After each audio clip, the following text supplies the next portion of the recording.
ప్రముఖ గాయకుడు Jubin Garg death mystery వీడేలా లేదు. జుబిన్ గార్గ్ ఆత్మహత్య చేసుకున్నాడు అనేందుకు కానీ, ఎవరైనా నీళ్లలోకి తోసి చంపారు అనేందుకు కానీ ఎలాంటి ఆధారాలు లభ్యం కాలేదని సింగపూర్ కోర్టుకు అక్కడ పోలీసులు నివేదికిచ్చారు.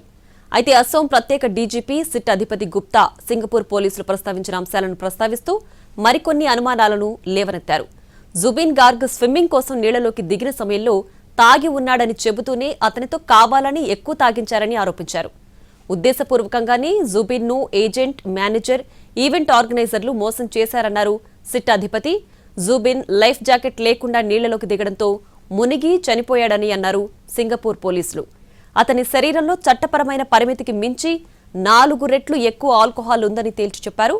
ఘటనా స్థలిలో టాక్సికాలజీ, అధిక రక్తపోటు, మూర్ఛ మందులను గుర్తించామని అన్నారు.